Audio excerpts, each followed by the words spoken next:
उठना बैठना सब अल्लाह भी देखता है और उसका रसूल भी देख रहा है। बेशक कुरान करीम में अल्लाह फरमाता है सयर अल्लाहु अमलकुम, अल्लाह तुम्हारे अमल को देखता है, व रसूलुहु, और उसका रसूल देख रहा है। तो जब देख रहे हैं तो इंशाअल्लाह इसका बदल भी अच्छा मिलेगा। शादी के मौके पर इन्होंने अपने नबी की महफिल कराई,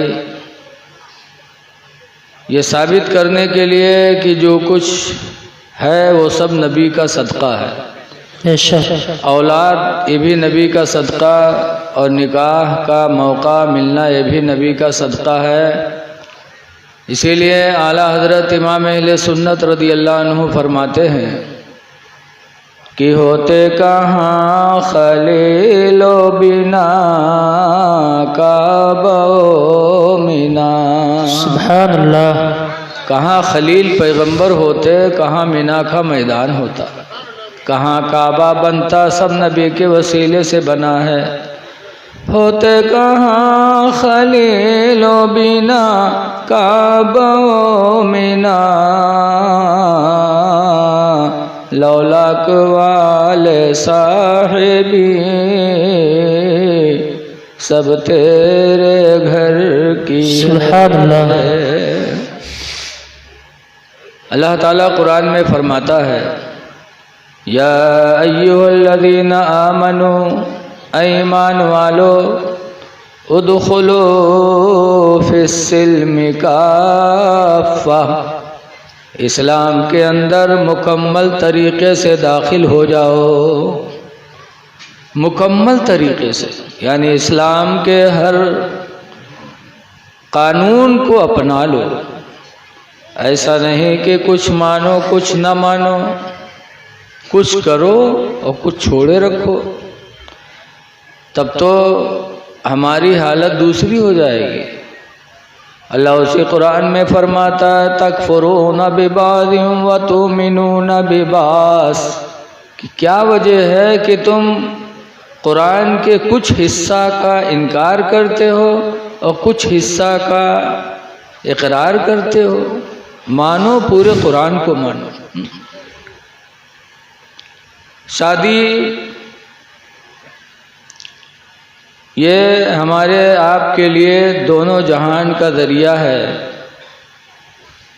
इसीलिए हदीस पाक में अन अब्दुल्लाह इब्न मसूद क़ाल क़ाल रसूलुल्लाह, अब्दुल्लाह बिन मसूद से रवायत है, फरमाते अल्लाह के रसूल ने इरशाद फरमाया मन तज़व्वजा, जिसने शादी कर लिया, फ़क़द इस्तकमल निस्फ़द्दीन, तो उसने आधा दीन मुकम्मल कर लिया। सुभान अल्लाह।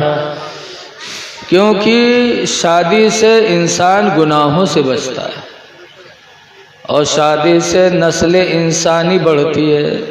नस्ल इंसानियत का बढ़ना निकाह ही है।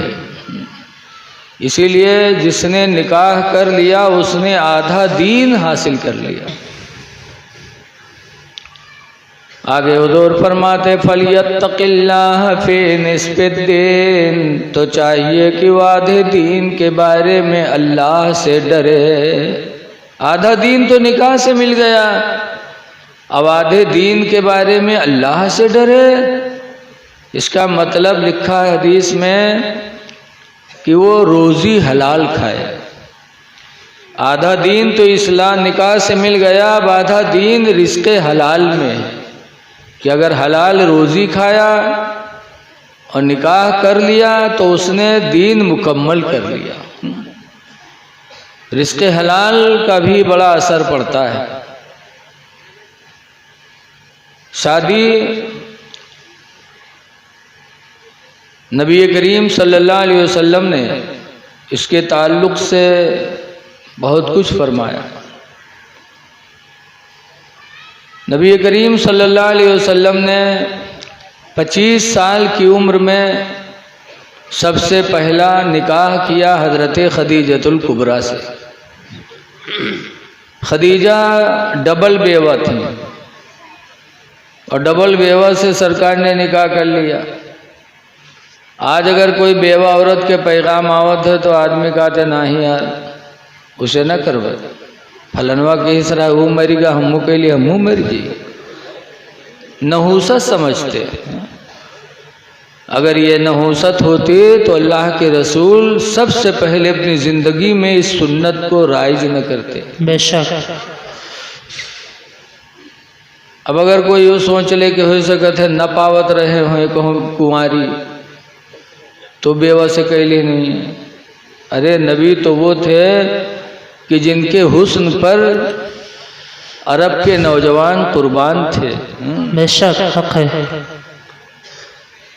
आज हमारी तुम्हारी मोहब्बत में कोई पसीनो न बहे। बोलो अगर कहूँ बुलाए लो मेहनत के काम हो तो कतराए जी, पैसा दे हो तो चले ही, बगैर पैसा के कोई से मेहनत के काम कराए लो।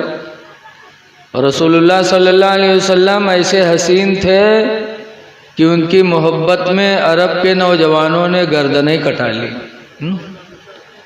नबी की मोहब्बत ही में तो जंगों में जाते थे। बेशक। इसीलिए किसी कहने वाले ने कहा है कि एक तो यूसुफ का हुस्न था और एक मेरे नबी का हुस्न।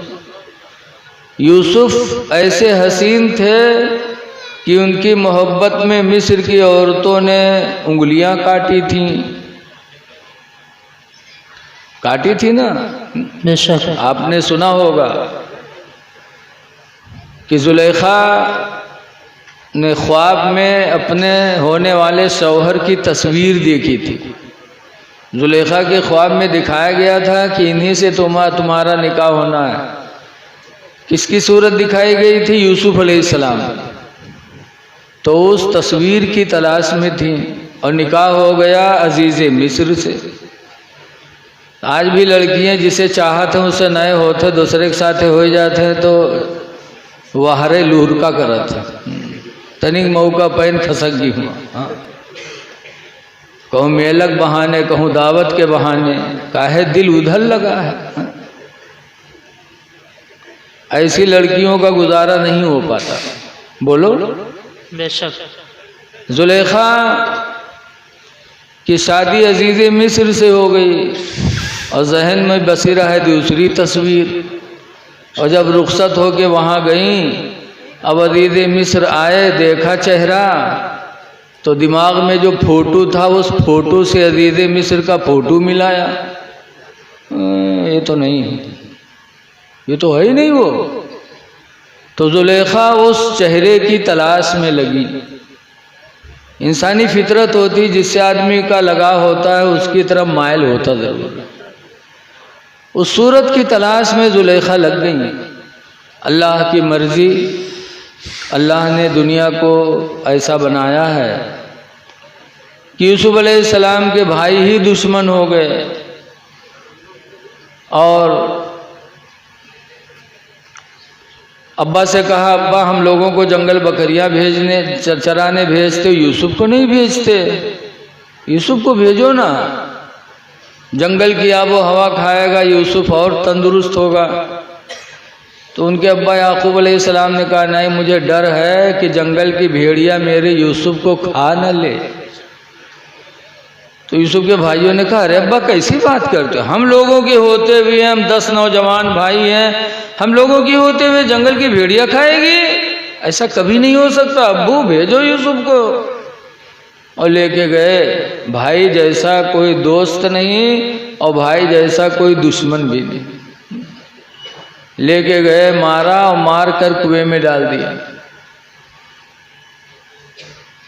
अल्लाह जिसे जिंदा रखना चाहता उसे कोई मार नहीं सकता। यूसुफ अलैहिस्सलाम जब कुएं में मार कर डाले गए तो उस वक्त भी वो शिकवा नहीं किए थे कि खुदा तूने क्या किया, बल्कि लिखा है कि यूसुफ अलैहिस्सलाम ऐसे आलम में कुएं में जाकर कहा था, या अल्लाह तेरा शुक्र है जिस पर तू राजी है, तेरा बंदा यूसुफ भी राजी है। बेशक। अल्लाह के फैसले पे राजी रहे। आवाज तो तनिक बीमारी आवत है, बस कहें अल्लाह उठाई लो, या अल्लाह उठाई लो। ये मक्कार है कहे वाले, मरक कोनो नहीं चाहत। इमा है कोई आदमी जो मरक चाहत है? हम मुँह नहीं चाहे थे मरक, मरना कौन चाहता है? लेकिन तनिक परेशानी है वे कहें अल्लाह उठाए लो या अल्लाह उठाए लो। सच्ची हिकायत में लिखा है कि एक औरत रहा है बुढ़िया, वो की अक्के लड़का जिंदगी का सहारा, और वो लड़का बीमार हो गया तो बुढ़िया दुआ मांगती थी, या अल्लाह हमका उठा लो लड़को ठड़ियाई दो, या अल्लाह हमका उठा लो लड़को हमरे ठड़ियाई दो। आजकल देहात के मेहरुए यही दुआ करत, अल्लाह हमका उठा लो लड़को ठड़ियाई दो। रात भर बक्के वो बूढ़ी हुआ, पड़ोसिन की नींद हराम की है। एक दिन एक पड़ोसी बड़ा मन चला रहा है, वह काला कंबल ओढ़िस और बुढ़िया लंग खौखिया एक दौरा, वह बुढ़िया खटिया से कूद के भाग। जब भाग तो रुक रुक रुक, तो बुढ़िया कहते कुआ भैया कुआ, कहीं ना मलकुल मौत हो तो रूह निकाले आए, रुक। तो बुढ़िया कहते हम नहीं बीमारन भैया, दो लड़कवा बीमार है भैया, वो दो लेटा है वहाँ लेटा, वो है बीमार है, हम नहीं बीमारन भैया। देखो इतनी बड़ी डईन होत है। कहा था अब तक कहा था हमका उठा लो लड़को ठड़िया दो, जब मलकुल मौत का देखे तो कहते हम नहीं बीमारन, लड़कवा बीमार। ऐ लोगों, खुदा के फैसले पे राजी रहो, अल्लाह जिस हाल में रखे उसका शुक्र अदा करो। सुभान अल्लाह। यूसुफ अलैहिस्सलाम ने खुदा का शुक्र अदा किया तो अल्लाह ताला ने यूसुफ अलैहिस्सलाम को कुएं से निजात दे दिया। काफिला आया पानी लेने और यूसुफ को निकाला, इतने खूबसूरत कि मिस्र की बाजार में ले गए तो देखने वालों की लाइन लग गई। तो लोग सोची नहीं यार, जब इतना इनका देखे बेताब है तो लो टिकट लगा दिया जाए। टिकट लगा दिया, टिकट भी दे दे के लोग देखने लगे। तब लोगों ने सोचा ला इसको बेचा जाए, तो ऐलान हो गया कि यूसुफ को बेचा जा रहा है। तो खरीदा किसने? बादशाह के सामने कौन खरीद सकता है? अजीज़ मिस्र ने खरीदा, गुलाम बना के जब लेके गए शाही महल में, जुलेखा ने देखा कि अरे ये तो वही हो जिस चेहरा मेरे निगाह में दिखाया गया था। तो जुलेखा यूसुफ की दीवाना हो गई, और ऐसा दीवाना बनी, ऐसा दीवाना बनी कि हुक्म दिया कि 7 कमरों का एक महल बनाया जाए। 7 कमरे के महल बनाए गए, और ऐसे महल की एक कमरे में जाओ, फिर दूसरे में, फिर तीसरे में बन के तैयार हुए। जुलेखा ने यूसुफ अलैहिस्सलाम से कहा, ऐ मेरे जाने जाना यूसुफ, महल में चलो। लेके गई, एक कमरे में लेके गई, पीछे से ताला मार दी, दूसरे में लेके गई, फिर ताला मारी, तीसरे में लेके गई, फिर ताला मारी। इस तरीके से लेकर के जुलेखा 7वें कमरे में पहुंची, और फिर यूसुफ से कुर्बत करनी चाहिए। जब जुलेखा यूसुफ के करीब बढ़ी तो यूसुफ अलैहिस्सलाम फरमाते हैं, जुलेखा इस खुशी के महल को गम का महल न बनाओ, अल्लाह इस बंद कमरे में भी देख रहा है जुलेखा दूर रहो। लेकिन जुलेखा पे सवार था, न मानी, आगे बढ़ी तो यूसुफ अलैहिस्सलाम वहाँ से भगे। जब भगे तो वो ताले, वो जंजीरें खुद ब खुद खुलती चली गईं, और यूसुफ को जुलेखा ने पकड़ा तो कुर्ता पीछे आवा, कुर्ता फट गया, लेकिन यूसुफ रुके नहीं, बाहर निकल के खड़े हुए। अब जुलेखा जब पहुंची तो औरतों का मकर बड़ा तगड़ा होता है, सबसे बड़ा मकर है। कुरान में कैदुकुन्ना अज़ीम, औरतों का मकर बहुत बड़ा। बाहर पहुंची, बस भल भल भल भल रोवे लगे। बिहरवन के आँखी में आंसू बहुत निकलत है, अल्लाह जाने लहसुन लगाए रहा था दुपट्टम का, भल भल भल भल रोवे लगे। क्या हुआ क्या हुआ? कहा इस गुलाम की सजा क्या होगी जिस गुलाम ने आपकी बीवी के बदन में हाथ लगाया? उल्टे पैतरा भांज दी।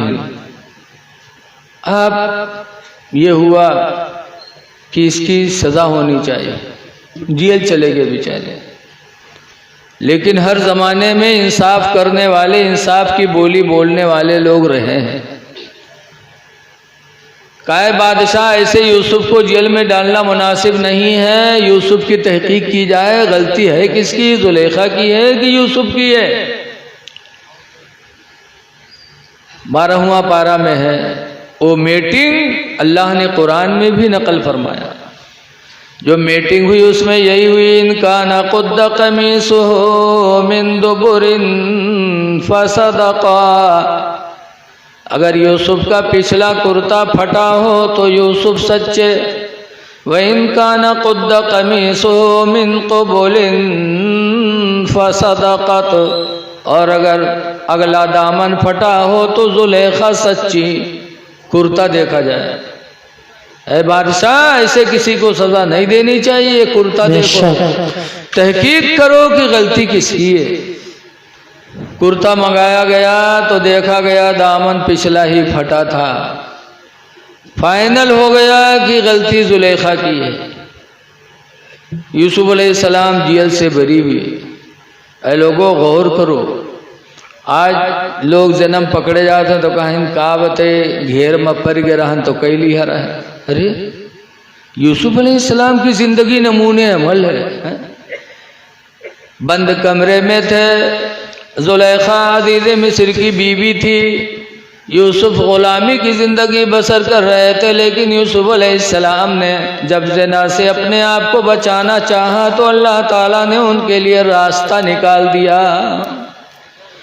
अल्लाह का वादा है कुरान हकीम में, मन यत्तक़िल्लाह, जो खुदा से डरेगा, यजअल लहू मखरजा, अल्लाह उसके निकलने का कोई न कोई रास्ता ज़रूर बनाएगा। ये बहाना है। बहरहाल यूसुफ अलैहिस्सलाम की सच्चाई मशहूर हो गई, जुलेखा की बदनामी हो गई। अब ऐसा बदनाम भाई कि जहाँ 4 मेहरुए बैठे हुए फसर फसर, हाय जुलेखिया तो कमाल कही दे। वारे जुलेखिया, जुलेखिया नहीं सुनो का कही बैठी। चंद ही लम्हे में पूरे मिस्र में खबर फैल गई।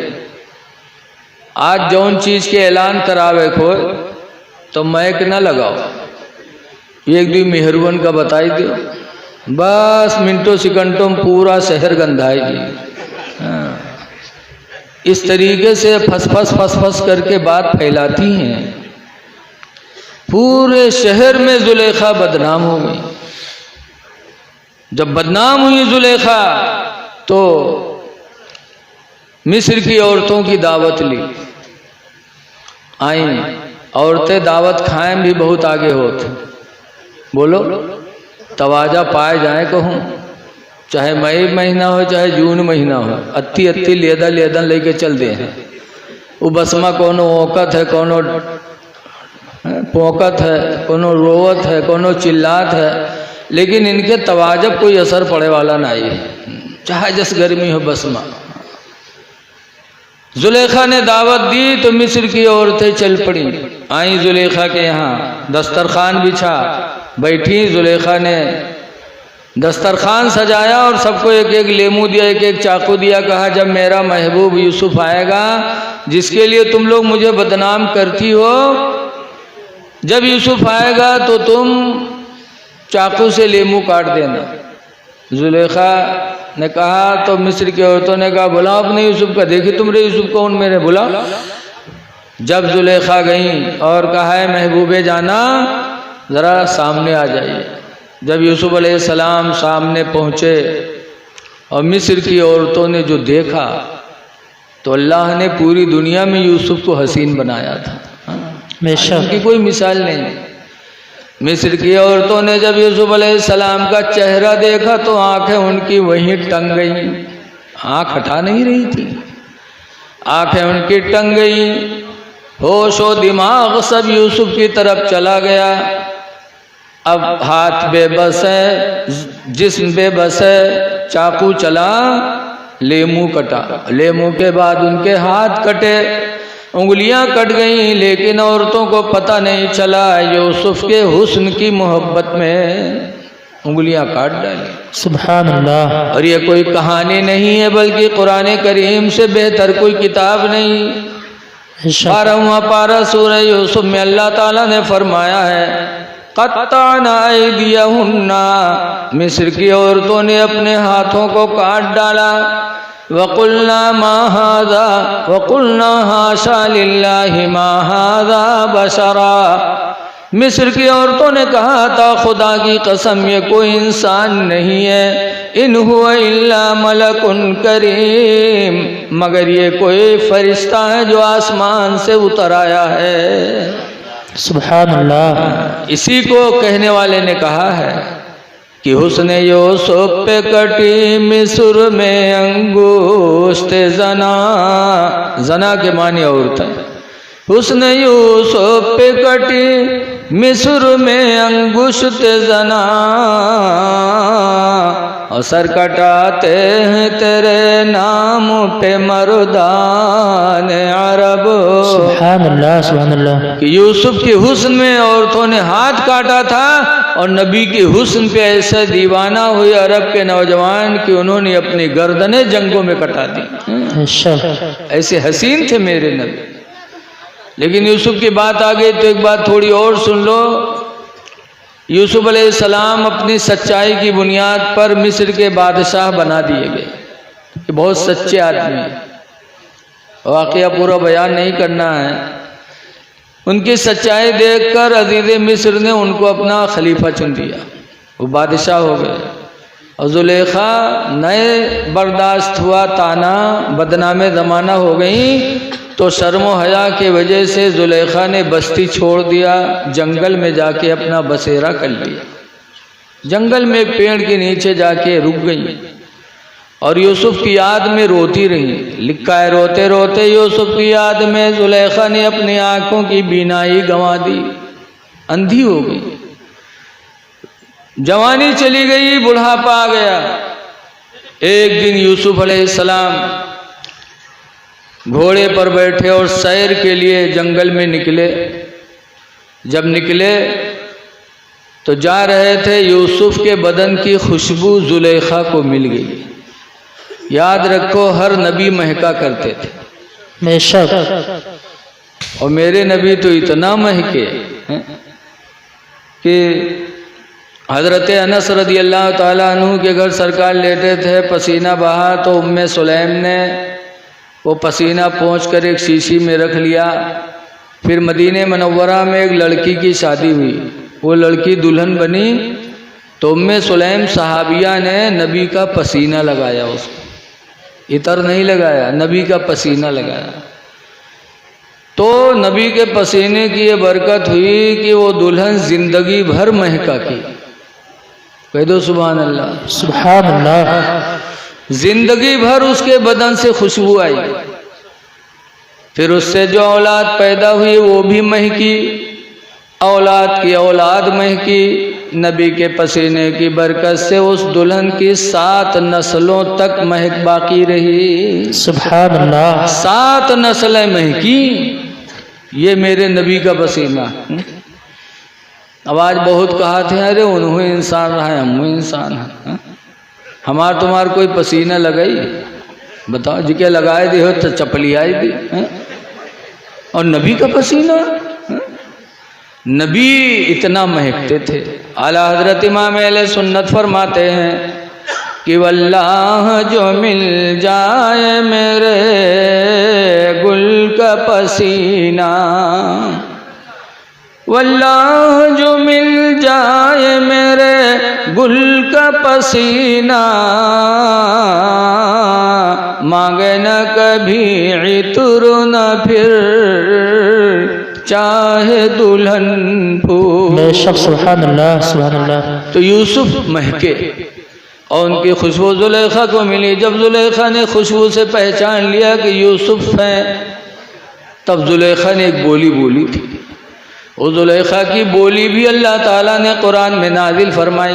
सुभान अल्लाह। जुलेखा ने कहा था सुबहान मन जालल मुलूक अबीदा, पाक है वो परवरदिगार जिसने मुझ जैसी मलका को नौकरानी बना दिया।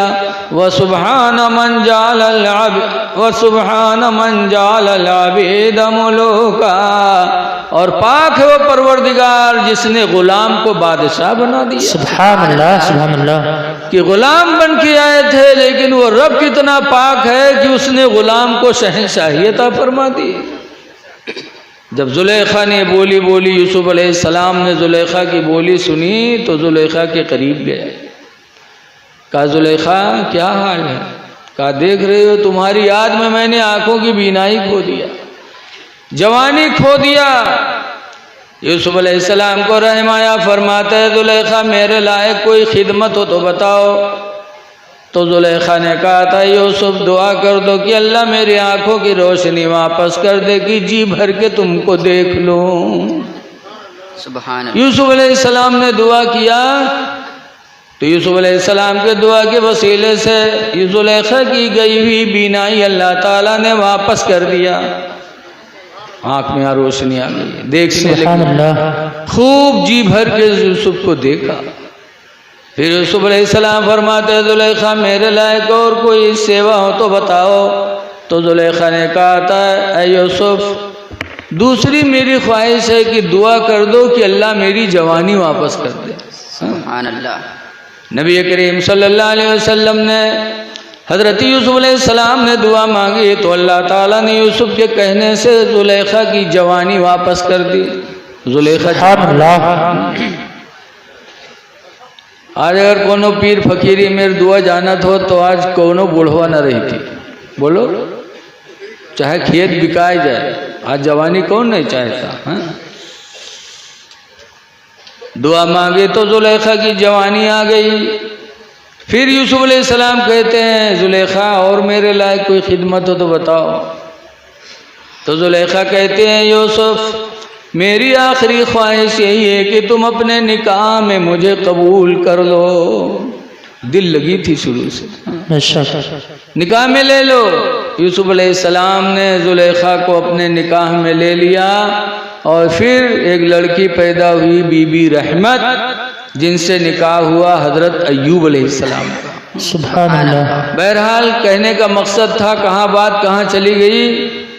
कोई कहे कि हुजूर को कुंवारी नहीं मिली होगी, हुजूर से ज़्यादा हसीन कोई था ही नहीं है?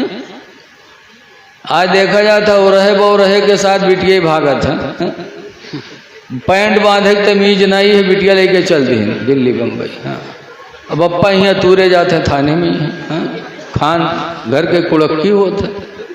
और रसूलुल्लाह सल्लल्लाहु अलैहि वसल्लम तो ऐसे हसीनो जमील थे कि अरब के नौजवान फिदा थे। लेकिन मेरे नबी ने ज़िंदगी में सबसे पहला निकाह फरमाया तो बेवा औरत हज़रत खदीजतुल कुबरा से। क्यों फरमाया था? उम्मत को तालीम देने के लिए। कह लोगों अगर तुम में भी कोई औरत बेवा हो जाए तो बेवा औरत को अपने निकाह में लेने से शर्म न करना, बल्कि मेरी सुन्नत समझ करके उसको अपने निकाह में कबूल कर लेना। सुभान अल्लाह। लेकिन याद रखो खदीजा से भी सरकार ने निकाह फरमाया था, तो ऐसे नहीं, मनमानी नहीं। खदीजा ने सरकार के पास निकाह का पैगाम भेजा था खुद, तो सरकार ने फरमाया था खदीजा ऐसे नहीं, मेरे माँ बाप तो नहीं है लेकिन मेरे चाचा मौजूद हैं, मैं अपने चाचा लोगों से मशवरा करूँगा, अगर वो लोग इजाज़त देंगे तो निकाह होगा वरना नहीं। खुद ब खुद सरकार तैयार नहीं हुई। आवाज़ तनको कोनो बिटिया तनी के अखिया भाग गया।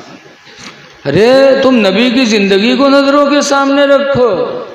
खदीजा अगरचे बेवा थी लेकिन खदीजा के हुस्न का कोई जवाब नहीं था शहर मक्का। सुभान अल्लाह। और दौलतमंद इतनी थी कि मक्का शहर के अंदर खदीजा से बढ़कर कोई मालदार नहीं था। सुभान अल्लाह। लेकिन इसके बावजूद खुद निकाह का पैगाम भेजा तो सरकार ने खुद कबूल न किया, ख़ानदान की मर्जी पर छोड़ा।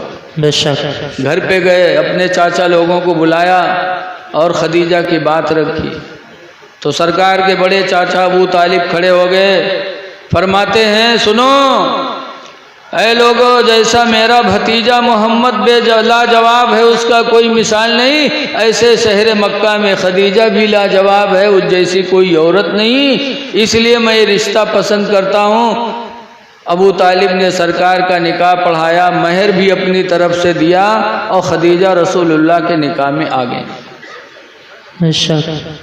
तो निकाह करना भी मेरे नबी की सुन्नत है, और ऐसी पसंदीदा सुन्नत है कि निकाह को इबादत बताया गया कि एक आदमी निकाह न करे और बाबागिरी करे लगे और रातों दिन मस्जिद में पड़ा रहे, और एक आदमी निकाह करे, पंजगाना नमाज जमात से मस्जिद में अदा करे, फिर अपने बच्चों के लिए रोज़ी कमाए, तो दोनों में अल्लाह के नज़दीक बेहतर कौन है? हुजूर फरमाते हैं अल्लाह के नज़दीक बेहतर कौन है? तो हुजूर फरमाते हैं कि बेहतर वही है जिसने निकाह के बाद नमाजों की पाबंदी के साथ साथ रिश्ते हलाल कमा के अपने बीवी बच्चों को खिलाया, तो बेहतर वही है।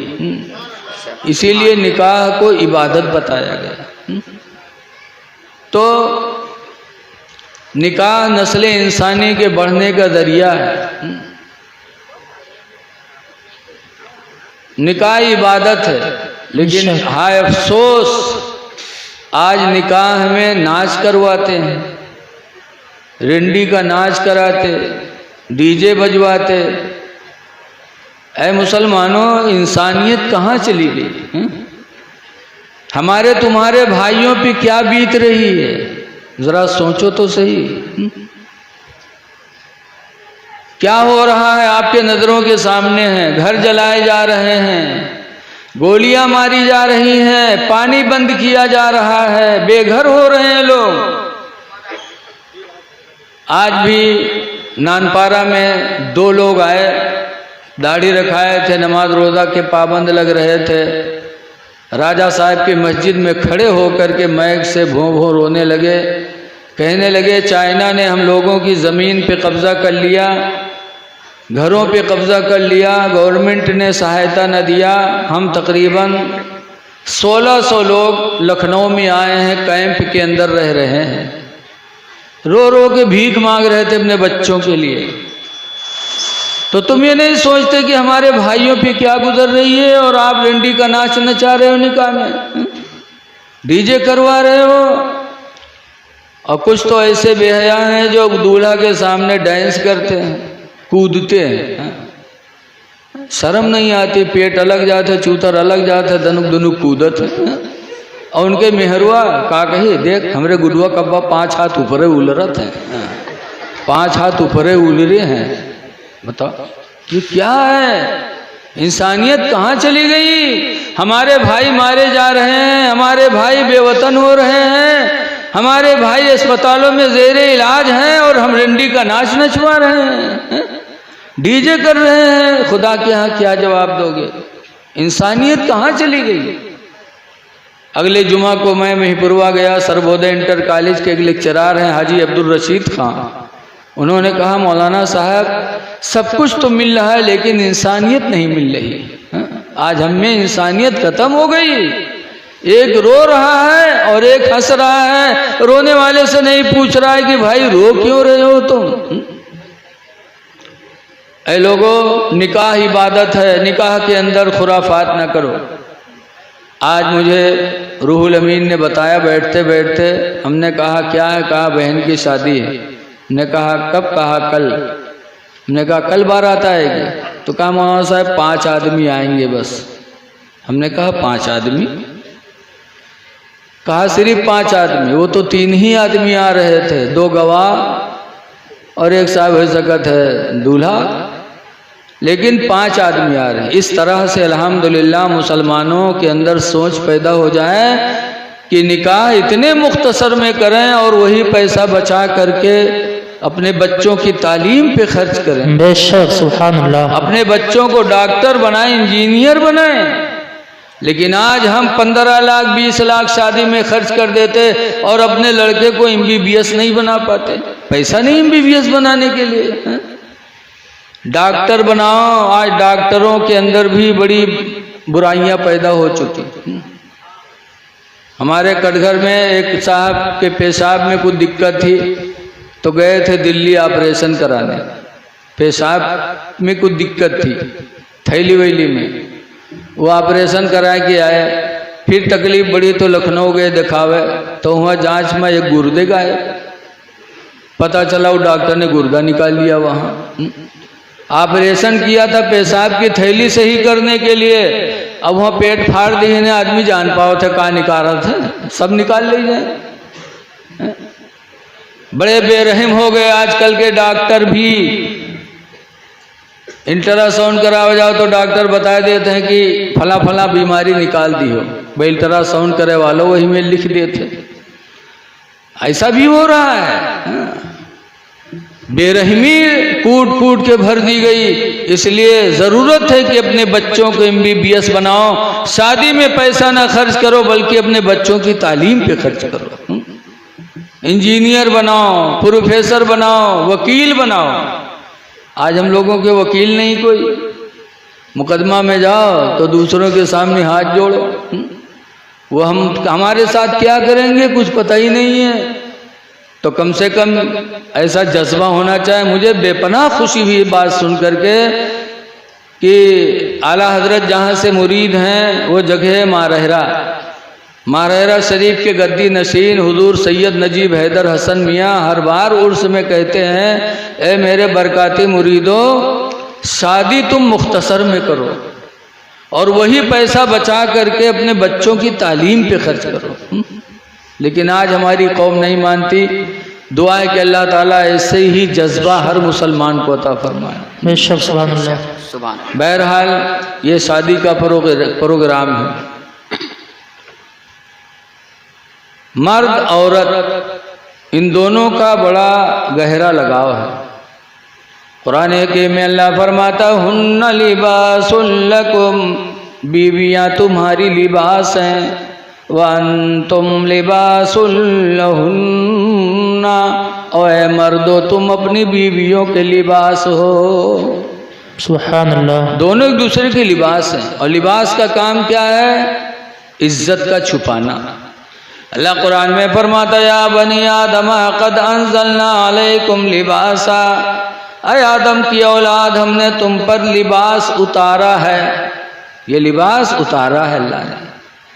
क्यों उतारा? तो दो मकसद के लिए अल्लाह ने बयान फरमाया कि लिबास देने का मकसद दो है।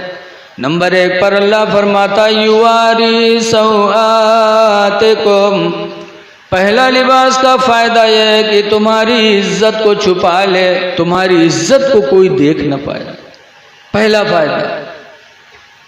लेकिन आज हालत अजीब है। पैंट पहनी है तो इतनी चुस्त कि पीछे निगाह डालो तो दुकान भी हिस्सम बटी नजर आवत है। कतना ऊंचा कत्ता खाला सब दिखात है। ऐसे हमारी माँ बहनें लिबास पहनती हैं और ऐसा लिबास जालीदार कि बदन दिखाई पड़ रहा है। लिबास का मकसद अल्लाह ताला ने बयान फरमाया कुरान हकीम में, युवारी सौआतिकुम, इसलिए हमने लिबास उतारा कि ताकि तुम्हारी इज्जत को छुपा ले। लेकिन आज हमने ये सोच खत्म कर दी। मेहरुए नकाब पहनी है तो चेहरा खोले रही है। बताओ नकाब पहने से क्या फायदा? और कुछ तो ऐसी भी हया है कि नकाब पहनी है तो कमर में रस्सा बंधी है, लागत है डांका डारे जाता है। जब तुमने कमर में रस्सी बांध लिया, तुम्हारी कमर कस गई, तो फिर तुम्हारी इज्जत कहाँ छुपी है? तुम्हारे बदन का हिस्सा ऊंचा नीचा सब कुछ दिखाई पड़ रहा है। तो अल्लाह ने जो मकसद अदा किया बताया था कुरान का, वो मकसद तो हमने छोड़ ही दिया। लेकिन हमारी माँ बहनों की सोच है कि नहीं बढ़िया लागो बस। जैसे कि एक आदमी रहेगा बनारस, तो वहाँ साड़ी की मार्केट में पहुँच गया, देखे साड़ी बहुत बिकाए, तो एक साड़ी अपनी मेहरुआ खातिर ले ली, लाल कलर के, लाल और के मेहरुआ कलर कौन में रहा है? अतनी करिया की तावो फैल रहा है उसके सामने। बहुत काली कलूटी। साड़ी लाल लेके आओ बनारस से, मेहरुआ दी, मेहरुआ की खुशी ठिकाना नहीं, खींच नहीं रुकेगी। जल्दी जल्दी नहाए सो नहाए के साड़ी पहनी सो पहनने के बाद मर्द के सामने गए, कहा था देखो हम कौन में लागे थे, तो कहे तुम तो वैसे लागत हो जैसे कोयलक ढेर में आग लग गए हो। हाँ। वो गुस्साए के साड़ी निकाल भाग गए। हाँ। इज्जत छुपाने के लिए अल्लाह ने लिबास दिया है। हाँ। और दूसरा मकसद अल्लाह फरमाता वरीशा, और इसलिए भी लिबास अल्लाह ने दिया ताकि तुम लिबास के जरिए खूबसूरत बनो। आजकल की हमारी माँ बहनों का ये पहन नबी करीम के नज़दीक सब जाहिर था, इसीलिए 1400 साल पहले मेरे नबी ने फरमाया था हदीस पाक में, अन अबी हुरैरा क़ाला क़ाला रसूलुल्लाह, हज़रत अबू हुरैरा से रवायत है, फरमाते अल्लाह के रसूल ने इरशाद फरमाया कि एक ज़माना ऐसा आएगा कि सरकार फरमाते हैं कासियातुन, औरतें लिबास पहने होंगी, आरियातुन फिर भी नंगी होंगी, मुमीलातुन माइलात अपना दिल दूसरे को दे देंगे और दूसरे का दिल खुद ले बैठेंगी। जो मेरे नबी ने 1400 साल पहले बताया था वो आज हो रहा है। हमारी माँ बहनें ऐसा ऐसा लिबास पहन के मार्केटों में निकलती हैं। ऐ लोगों, हदीस पाक में ला तदखुलुल जन्नत सलासतु रिजालिन, कि 3 आदमी जन्नत में नहीं दाखिल होंगे। नंबर 1 पर फरमाया अल कातिल, किसी को कत्ल करने वाला, कत्ल न करो, खून न बहाओ। अल्लाह तौफीक दे तो कोई मारा जा रहा हो तो उसको बचा लो। अगर आपने एक जान बचा लिया तो कुरान कहता है मन अहयाहा, जिसने एक जान बचाया फकान्नमा अहयन्नास जमीआ, तो गोया कि उसने पूरी जमात की जान बचा लिया। सुभान अल्लाह। बेशक एक जान बचाया वो बच गया। फिर उसने शादी किया या शादी हो चुकी थी, उससे बच्चे हुए, फिर उसके बच्चों के बच्चे हुए, बच्चों के बच्चे, क़यामत तक जितनी नस्लें उससे बढ़ेंगी। एक जान बचाकर गोया कि आपने पूरी जमात की जान बचा लिया। सुभान अल्लाह। इसीलिए किसी का खून न बहाओ, कातिल जन्नत में नहीं जाएगा। दूसरे नंबर पर फरमाया वज़ानी, और ज़िना करने वाला जन्नत में नहीं जाएगा। और तीसरे नंबर पर फरमाया देखो जानी जन्नत में नहीं जाएगा। इससे पहले भी मैं बता चुका हूँ कि जो आदमी बचना चाहे उसके लिए अल्लाह ताला असबाब पैदा कर देता। यूसुफ बचना चाहे तो उनके लिए अल्लाह ने सबब बनाया। ऐसी मिसालें बहुत हैं। हज़रत इब्राहीम की बीवी सारा, जैसे कहा जाता है कि पूरी दुनिया में अल्लाह ने मर्दों में सबसे ज़्यादा खूबसूरत यूसुफ को बनाया, ऐसे रवायतों में आता है कि औरतों में सबसे ज़्यादा खूबसूरत अल्लाह ने इब्राहीम अलैहिस्सलाम की बीवी सारा को बनाया था। पूरी दुनिया में बहुत खूबसूरत थी। इसीलिए हज़रत इब्राहीम अलैहिस्सलाम अपनी बीवी सारा को एक सफ़र में ले जा रहे थे कि एक बादशाह के जासूसों ने देखा, बताया कि बादशाह आपकी सल्तनत में आज ऐसी औरत आई है जिसको जिस तरह दुनिया में कोई औरत है ही नहीं। बादशाह रहे लबलबहा, बदतमीज रहे, फिर बुलवाया, ले गए मियाँ बीवी। जब शाही महल के दरवाजे पर पहुँचे तो बादशाह ने हज़रत सारा को बुलवाया। जब उसके सिपाही गए, कहा सारा अंदर चलो। सारा चली तो इब्राहीम पैगंबर रो पड़े। जब इब्राहीम अलैहिस्सलाम रोने लगे तो सारा कहती है मेरे प्यारे शौहर क्यों रो रहे? कहा बादशाह जालिम है, तुमको अंदर बुला रहा है, इसलिए मैं रोता हूं कि तुम्हारी इज्जत व आबरू पे हमला करेगा, इस वजह से मैं रो रहा हूं। सारा ने कहा था मेरे शौहर आप गम न करो, जिस खुदा ने मुझे हुस्न अता फरमाया है वो खुदा मेरे हुस्न और इज्जत के बचाने पर भी कादिर है। बेशक सुभान अल्लाह, सुभान अल्लाह। अल्लाह मुझे बचाएगा। अपने शौहर को सुकून दिया, अंदर गई। जब बादशाह आगे बढ़ा, हजरत सारा से गुनाह करने की नीयत से जब आगे बढ़ा, तो लिखा है तफसीर में कि उस पर बादशाह पर फालिश गिर गई। सुभान अल्लाह। फालिश गिर गई, हाथ पैर सब ढीले, मुँह करे ऐसे, हाथ पैर बहावा ऐसे, ए सारा माफ़ कर दो, ए सारा माफ़ कर दो। सारा को रहम आया, माफ़ कर दिया। जब माफ़ किया तो वो बादशाह फिर से ही सलामत हो गया। जब फिर से ही सलामत हुआ, फिर आगे बढ़ना चाहा, सोचिस को बेर बेर थोरो हुई। जब फिर आगे बढ़ा तो फिर अल्लाह ताला ने फालिश गिरा दी। माफ़ी मांगा, सारा ने माफ़ कर दिया, तो बादशाह ने अमन व अमान के साथ सारा को वापस कर दिया।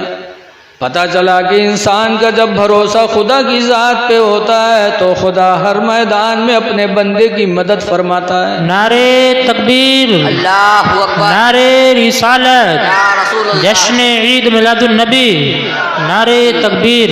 सुभान अल्लाह। तो मैं बता रहा था कि निकाह ये मेरे नबी की बहुत पसंदीदा सुन्नत है। मियाँ बीवी का रिश्ता बड़ा नाजुक है, इसलिए लोगों निकाह करो, लेकिन निकाह में सुन्नतों का ख्याल रखो। आज आदमी को मेहंदी, दूल्हा को मेहंदी लगाई जाती है, क्या जायज़ है? मेहंदी लगाना जायज़ नहीं। बुकवा लगाई हैं तो यहाँ अल्लाह जाने का बांध देते, कौन तबीज बांध देते हैं, यहाँ लटकी रहा था। ये सब क्या है? ये सुन्नतों के खिलाफ है। बुकवा भी इस्लाम में कोई सुन्नत उन्नत नहीं है, लेकिन लोग लगा देते हैं कि दुल्हा तनी गोरहार हो जाए, लेकिन कोई बुकवा से गोरा थोड़ी होगा। सुन्नतों का ख्याल रखो। रिश्ते निकाह, निकाह के टाइम देखो लड़की लड़का को हुजूर ने फरमाया है, तुनकहुल मरअतु लिअरबाति अशिया, कि औरतों से 4 चीज़ों की बुनियाद पे शादी की जाती। लिमालिहा वली जमालिहा वली हस्बिहा वली दीनिहा, कि कभी औरत का माल देखा जाता, कभी उसका हुस्न देखा जाता, कभी उसका नस्ल, उसका ख़ानदान देखा जाता, और कभी उसकी दीनदारी देखी जाती। लेकिन सरकार फरमाते फज़फुर बिज़ातिद्दीन, ऐ मेरे सहाबा तुम दीन को तरजीह देना। दीनदार औरत से, दीनदार औरत जब घर में आएगी तो लिखा है कि बच्चों का सबसे पहला मदरसा माँ की गोद। बोलो, जब लड़की दीनदार होगी तभी तो मदरसा उसका बनेगा, उसकी गोद। कल की माओं का गोद मदरसा था। कल की माँ अपने बच्चों को गोद में लेके दरूद की थप्पियाँ देती थी। बच्चा रोने लगता था तो कल की माँ अपने बच्चे को गोद में लेके दरूद की थप्पियाँ देती थी कि सो जाओ या मुस्तफ़ा कहते कहते, खुले आँख सल्ले आला कहते कहते। सुभान अल्लाह। कि बेटा सो तो मुस्तफ़ा के नाम पर, उठो तो मुस्तफ़ा के नाम पर। तो उस ज़माने में आशिक़े रसूल होते थे, मस्जिदों के नमाजी होते थे। और आजकल हमारी माँ बहनें, हम तो देखे दीदी हाथ में जहाँ लड़का रोवे लगे तो कहाँ कलमा कहाँ दरूद, जहाँ रोवे लगे वो उठाए बिस्तर पटकिए तक भदर भदर पिटी हैं। ये सो जा खनत मनत दु कौड़ी पायो, कौड़ी लेके गंग बहायो, गंगा माता बारू देन, बारू लेके भुजवक दिया, भुजवा में कालावा दे, लावा लेके खीर बनाए। अल्लाह जाने कहाँ से याद के लिए था। मुझे तो अभी खुशी हो रही थी बेपनाह जब हमारे मेराज भाई, नाम है ना रूहुल अमीन के अब्बा, रूहुल अमीन की बहन ने माशाअल्लाह कुरान करीम की तिलावत ऐसे अंदाज में किया, तबीयत बाग बाग हो गई।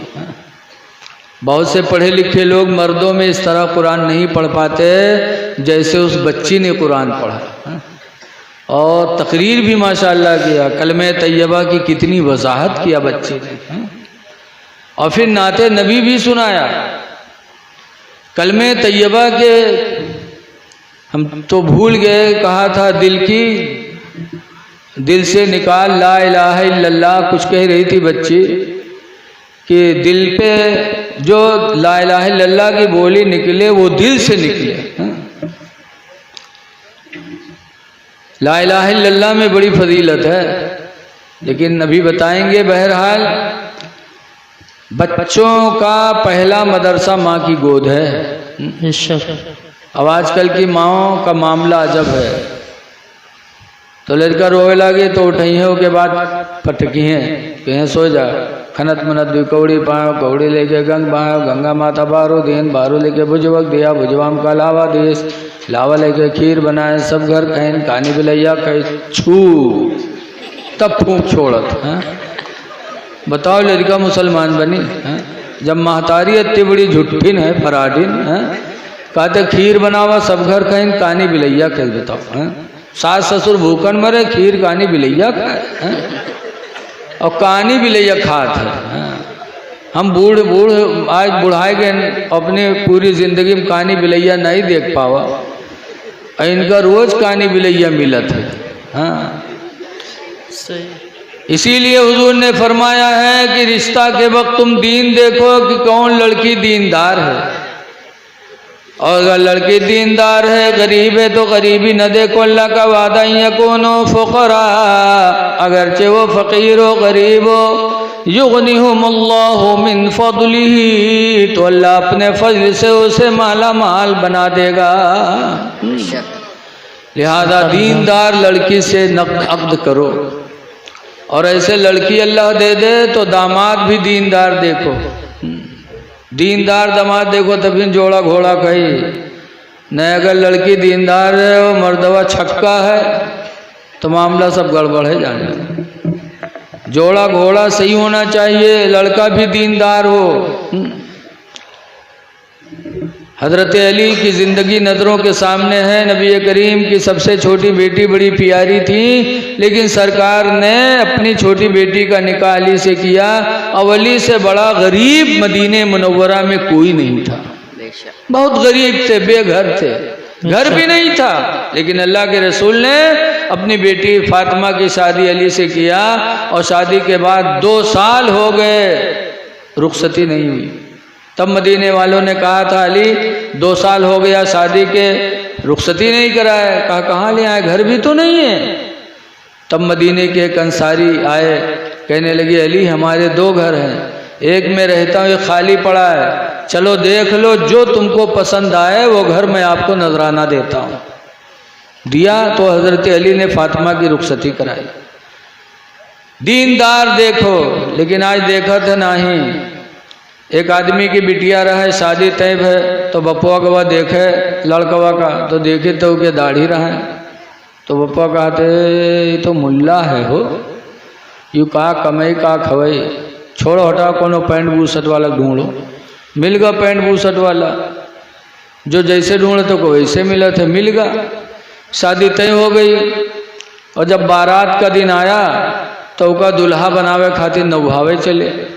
पहले ज़माने में नौहावत रहा है। जब नौहावे चले तो उनके पैखाना लग गया, तो चला गया लेटरिन में पैखाना करे, और जब पैखाना कह के निकला तो नुहरा उठ ही नहीं पावे।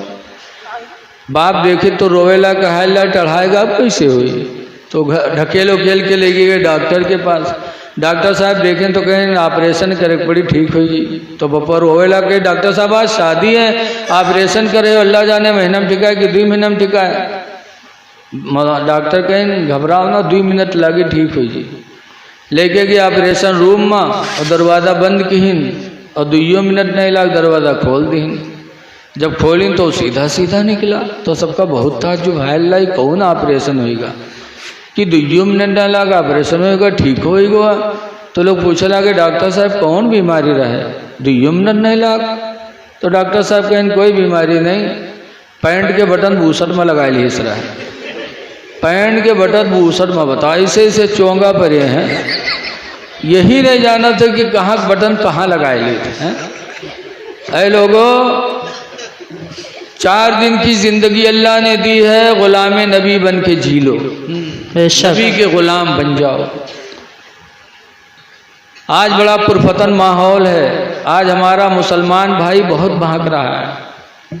आज हम में कितने नौजवान ऐसे हैं जो शराब की तरफ झुक रहे हैं।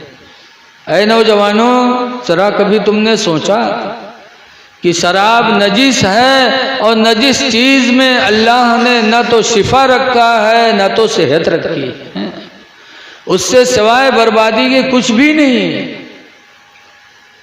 जरा नबी के ज़माने के मुसलमानों का हाल देखो।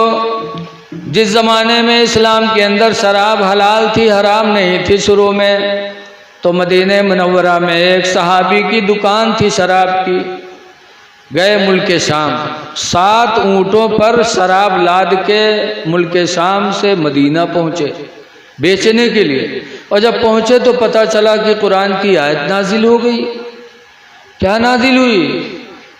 इन्नमल खम्रो वल मैसरो रिजसुम मिन अमलि शैतान, कि बेशक शराब और जुआ दोनों शैतानी काम हैं, गंदगी हैं, शैतान के कामों में से हैं। एक आयत नाज़िल हुई, यसअलूनका अनिल खम्रि वल मैसरी, ऐ महबूब आपके बारे में लोग शराब और जुआ के बारे में पूछते हैं आपसे। कुल फीहिमा इस्मुन कबीर, ऐ नबी तुम कह दो कि दोनों में गुनाह कबीरा है। एक एक जगह नहीं, 2 जगह मेरे इल्म के एतबार से, हो सकता है कुरान में और कई जगह फरमाया गया हो।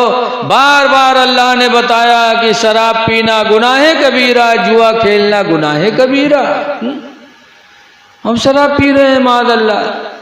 जब उसने साहबी ने सुना कि शराब हराम हो गई तो गए हुजूर के पास, क्या अल्लाह के रसूल शराब हराम हो गई? कहाँ हराम हो गई? कहा मैं पीऊँगा नहीं, लेकिन मैं कारोबार करता हूँ, मुल्क शाम से 7 ऊँटों पे शराब के मटके लाद के लाया हूँ, क्या मैं बेच सकता हूँ? पीऊँगा नहीं, हराम हो गई तो पीऊँगा नहीं, लेकिन क्या बेच सकता हूँ, कारोबार कर सकता हूँ? तो सरकार ने फरमाया था, सुनो, इदा हुर्रिमा शुर्बुहु, जब उसका पीना हराम कर दिया गया, फहुर्रिमा बैउहु, तो उसकी तिजारत भी हराम कर दी गई। सुभान अल्लाह। पीना भी हराम, उसका कारोबार भी हराम। और हम मुसलमान होकर के शराब पिए, खरीदें। वही सर्वोदय इंटर कॉलेज के मास्टर साहब कह रहे थे कि मौलाना साहब 3 चीज़ों का आदमी ख्याल कर ले, ताकत और क़यादत और कानून। 3 चीज़, ताकत, क़यादत और कानून।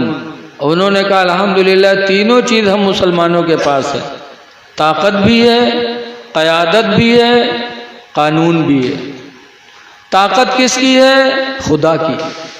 खुदा से बड़ा कोई ताकत वाला नहीं। खुदा की ताकत भी हमको आपको नसीब होती है। दूसरे क़यादत, क़यादत माने रहनुमाई करना, तो मुसलमानों को क़यादत करने वाला भी ऐसा मिला कि जिस पर पूरी दुनिया कुर्बान है। नबी से बड़ा कोई क़यादत करने वाला नहीं, खुदा से बड़ी कोई ताकत वाला नहीं। और तीसरा रह गया कानून। तो हम मुसलमानों के पास सबसे बड़ा कानून अगर है तो वो कुरान हकीम। अल्लाह ने उसमें कुछ छोड़ा ही नहीं है, हर चीज का बयान अल्लाह ने कुरान में रखा है। तो ऐ मुसलमानों, 3 चीजें थी, तीनों चीजें अल्लाह ने हमको तुमको अता की। ताकत भी खुदा ने अता की, क़यादत रसूलुल्लाह की मिली, कानून के तौर पर कुरान मिला, और आज हम तीनों को छोड़े बैठे हैं तो शराब और जुआ की तरफ जा रहे हैं। तौबा कर लो, खुदा जाने किस दिन तौबा का दरवाज़ा बंद हो जाए। तौबा कर लो गुनाहों से। एक आदमी था, बड़ा पापी था, बड़ा पापी। उसका पुलिस घरी खरीदे, घरे नहीं सोए, कहूँ खरियाने में पड़ा रहा है, कहूँ कब्रस्तान में पड़ा रहा है कि पुलिस पकड़ न पावे। जब पुलिस बहुत तंग तो सोचे, तो गया हजरत शिबली अलैहिर्रहमा के पास। क्या हुजूर, पुलिस ने बहुत पीछा किया है, मैं परेशान हूँ, अब मैं गुनाहों से तौबा करना चाहता हूँ, कि अल्लाह मेरी तौबा को कबूल करेगा?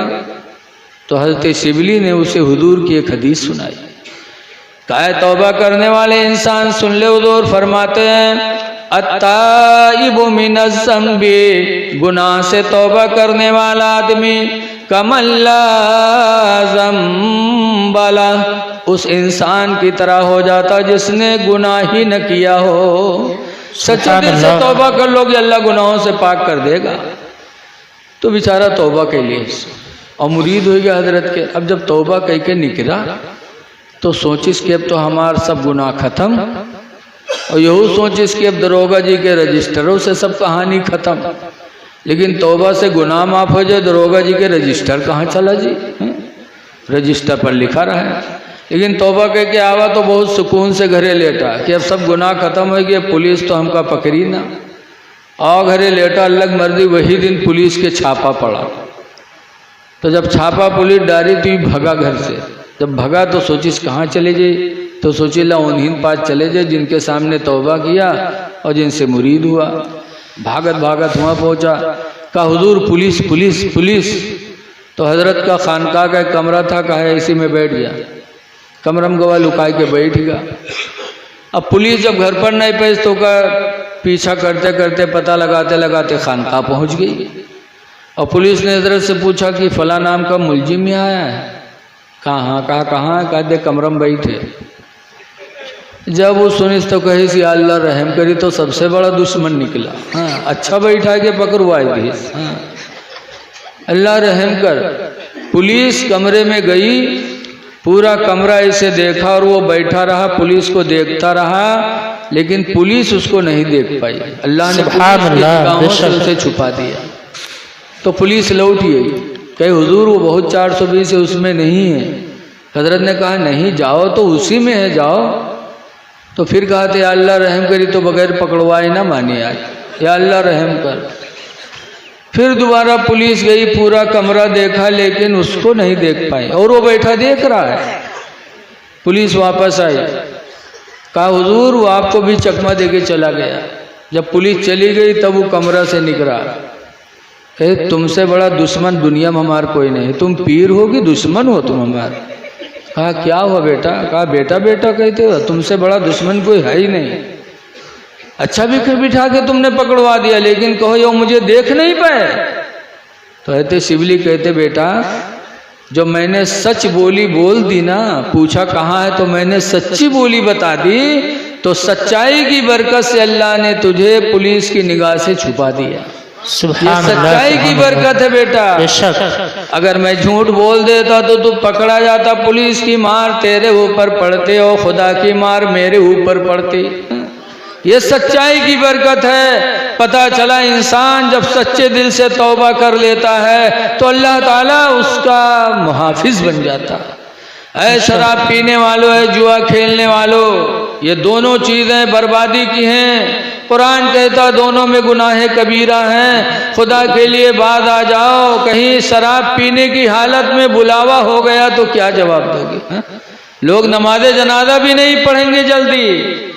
शराबी जा रहा है, शराबी मरा है, मौत को याद रखो, खुदा जाने किस वक्त बुलावा आ जाए। जैसे किसी ने कहा है कि कोई गुल बाकी रहेगा ना चमन रह जाएगा, कोई गुल बाकी रहेगा ना चमन रह जाएगा, और एक रसूलुल्लाह का दीन हसन रह जाएगा। सुभान अल्लाह सुभान अल्लाह। हमारे इलाके में एक आदमी है, नाम नहीं बताएंगे, हो सके तो कहूँ बात हुआ पहुँच जाए तो कहें मौलाना बुराई करत घूमा था। हमारे इलाके में एक आदमी था, सबसे पहले कोठी उसके यहाँ बनी थी। गांव में फूस खपड़ेला सबसे पहली कोठी उसकी बनी, और जुआ खेलता था। जुआ में जीत गया, कोठी बनवा लिया, और उसके बाद जो जुआ में वो हारने लगा, आदत पड़ चुकी थी, जमीनें उसकी बिका गई, जमीनें बिक गई, बच्चियां बालिग बालिग पड़ी हैं, यहाँ तक कि फिर वो फालिश उस पर गिरी। फिर ऐसा तड़प तड़प के मरा कि दुनिया के लिए इबरत हो गई।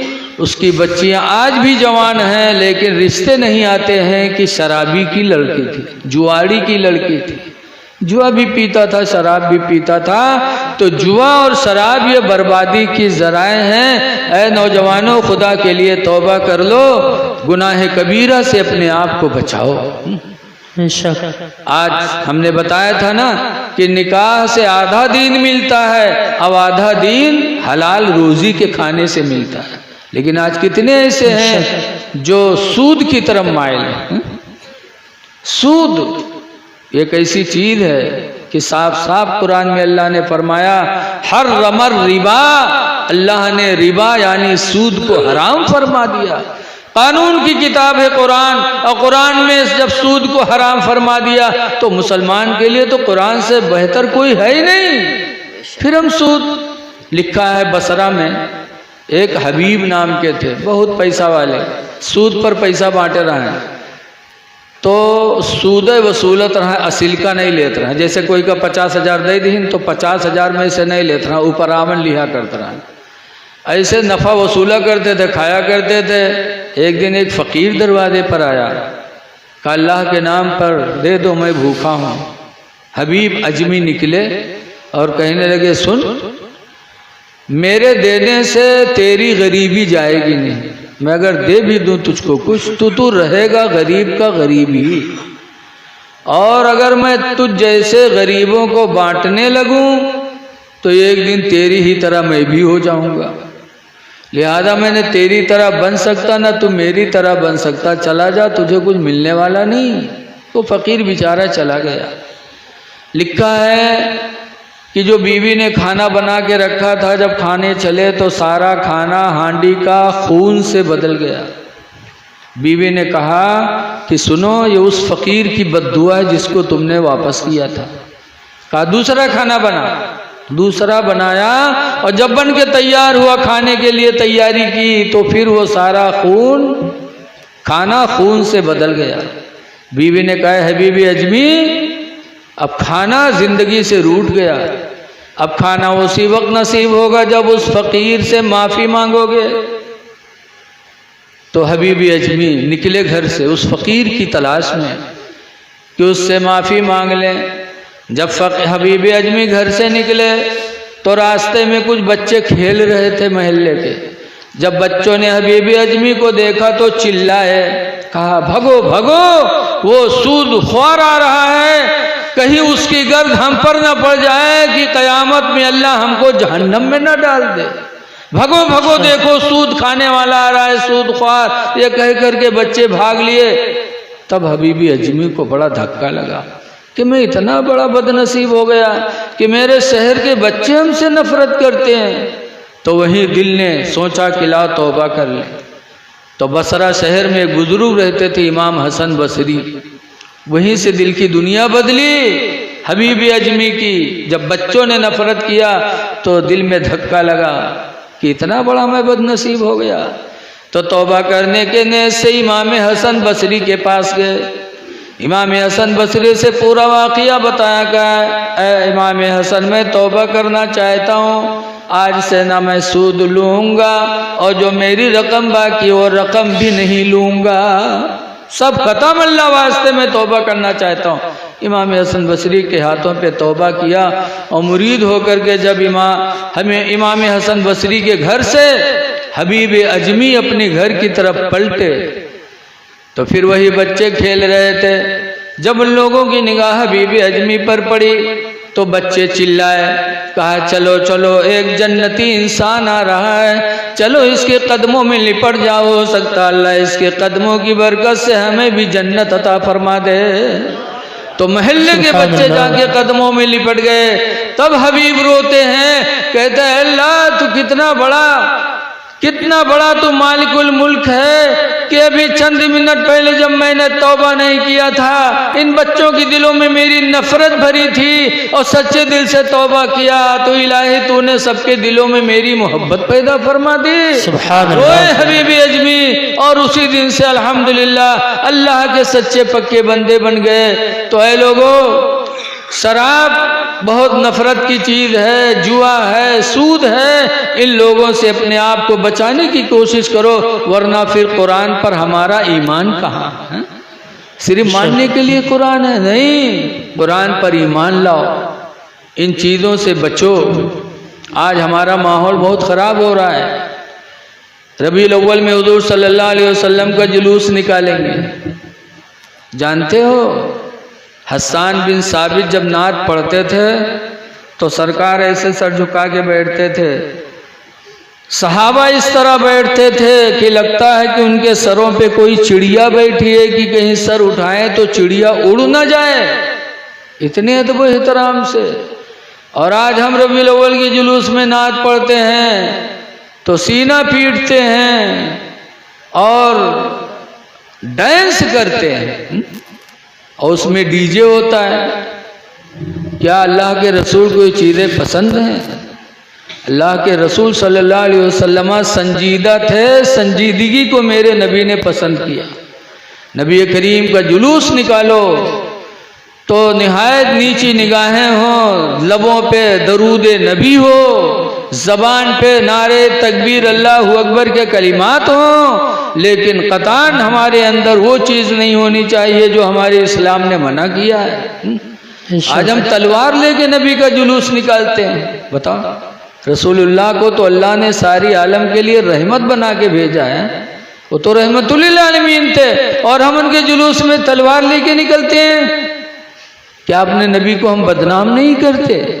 नबी करीम ने इस्लाम फैलाया है तो इखलाक से फैलाया है। क्या मेरे नबी का इखलाक था? एक मर्तबा हातिम ताई की लड़की नंगे सर जा रही थी, कलमा नहीं पढ़ा था, इस्लाम नहीं लाई थी, लेकिन नंगे सर जा रही थी। अल्लाह के रसूल ने देखा तो आगे बढ़े और अपनी चादर रहमत हुजूर ने उतार कर हातिम ताई की लड़की के सर पे डाल दिया। जब नबी की रहमत देखा हातिम ताई की लड़की ने कि मैंने इनका कलमा भी नहीं पढ़ा और इनके एहसान के आलम के नंगे सर देखा तो चादर रहमत अता कर दी, तो हातिम ताई की लड़की कलमा पढ़ी, ला इलाहा इल्लल्लाह मुहम्मदुर रसूलुल्लाह सल्लल्लाहु अलैहि वसल्लम, कलमा पढ़ करके मुसलमान हो गई। सुभान अल्लाह। तो ये मेरे नबी की रहमत है, हम रहमतुल लिल आलमीन की उम्मती हैं। लिहाजा लोगों, अपनी ज़िंदगी में अपने नबी की सुन्नतों को शामिल करो। आज हम मुहर्रम शरीफ का महीना आता है तो हम नबी की सुन्नत नहीं देखते। आप लोगों ने सुना होगा कि जब हज़रत इमाम मुस्लिम का साथ कूफियों ने छोड़ा था, मगरिब में 500 लोग थे और जब सलाम फेरा सब गायब, सब भग गए, अकेले इमाम मुस्लिम बचे। तो वहाँ से जब निकले थे तो कूफा के सारे दरवाजे बंद थे, सब लोगों ने बंद कर लिया। मगरिब के टाइम कहीं नहीं बंद होता, लेकिन वो सब डर के मारे बंद कर लिए कि मुस्लिम हमारे घर में ना आ जाएं कि हुकूमत मेरी दुश्मन हो जाए, बंद कर लिया। इमाम मुस्लिम गए, आगे बढ़ते रहे। एक औरत तवा खड़ी थी, तवा बुढ़िया सर। इमाम मुस्लिम ने देखा, सलाम किया, कहा बूढ़ी माँ मैं प्यासा हूँ, मुझे पानी पिला सकती हो? कहाँ? गई घर में और एक प्याले में पानी लेकर आई, इमाम मुस्लिम को दिया। जब इमाम मुस्लिम ने वो प्याला लिया, गौर से सुनो मुसलमानों जो मैं बताना चाहता हूँ। इमाम मुस्लिम ने वो प्याला लिया और बैठ गए, और बैठ करके पहला घूंट पिया, बिस्मिल्लाहिर्रहमानिर्रहीम कह करके एक घूंट पिया, फिर प्याला हटाया, फिर दूसरा घूंट पिया, फिर हटाया, फिर तीसरी मर्तबा जितना पीना था इमाम मुस्लिम ने पिया, और पीने के बाद कहते अल्हम्दुलिल्लाह रब्बिल आलमीन। प्याला बुढ़िया को दिया तो बुढ़िया चौंकी, कहती कि क्या आप मदीने के रहने वाले? कहा तुमने कैसे पहचाना? तो बुढ़िया ने कहा कि कूफा शहर में रसूलुल्लाह की सुन्नतें मिट चुकी, अब नबी करीम की सुन्नत पे अमल कोई नहीं करता, लेकिन आज तुमने बैठ करके नबी की सुन्नत के मुताबिक बिस्मिल्लाह करके 3 सांसों में तुमने पानी पिया, और पानी पीने के बाद तुमने अल्हम्दुलिल्लाह पढ़ा, तो मुझे पता चल गया कि नबी करीम की सुन्नत के मुताबिक पीने वाला पानी ये इंसान कूफा का नहीं होगा, मदीने ही का होगा, इसलिए कि कूफा में नबी की सुन्नतें मिट चुकी हैं। नबी की सुन्नत के मुताबिक पानी पीने की वजह से हमने समझा कि तुम मदीने के हो।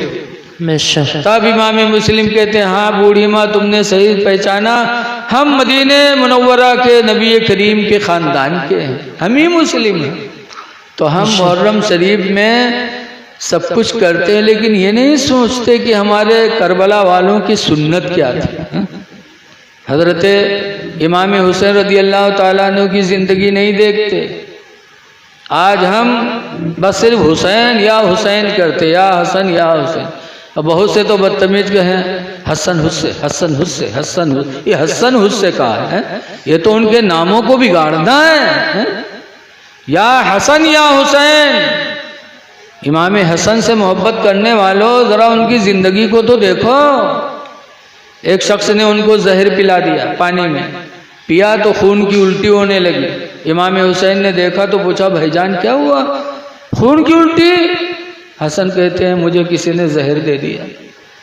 इमाम हुसैन कहते हैं, भाईजान किसने दिया, उसका नाम बता दो। कहा, नाम पूछ के क्या करोगे? कहा, मैं आपका बदला लूंगा उससे। तब इमाम हसन ने कहा था, हुसैन तुमसे बेहतर बदला लेने वाला मेरा खुदा है। सुभान अल्लाह। नाम न पूछो हुसैन, मैंने अपना मामला खुदा के हवाले छोड़ दिया।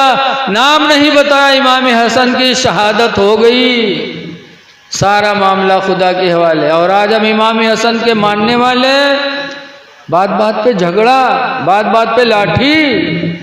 ऐ लोगों, करबला वालों को मानते हो तो उनकी ज़िंदगी को नज़रों के सामने रखो। सिर्फ ढोल बजाने से, मातम कर लेने से करबला वाले राजी होंगे? आज हम हसन हुसैन को मानने वाले, अली के मानने वाले, और हमारा चेहरा, कभी आपने सोचा कि इमाम हुसैन ने यजीद के हाथ पे हाथ क्यों नहीं दिया? दे दी नहीं हाथ, लेकिन नहीं दिया। आज मुरीद होने वालों को देखो, चाहे जो नावत है, लाल पीला लिबास पहन के आए, वह झट से आदमी मुरीद हो जाता है। ये नहीं देखा थे दज्जाल हुए कि पीर हुए। एक गांव में ऐसे पीर साहब पहुंचे, एक आदमी, जैसे हमका आज रूहुल अमीन दूसरे मंजिल पर ले के बैठे खाना खवावे, ऐसे एक पीर साहब गए तो एक आदमी अपने दूसरी मंजिल पर ले के गया कि पीर साहब नीचे न बैठे, ऊपर बैठे।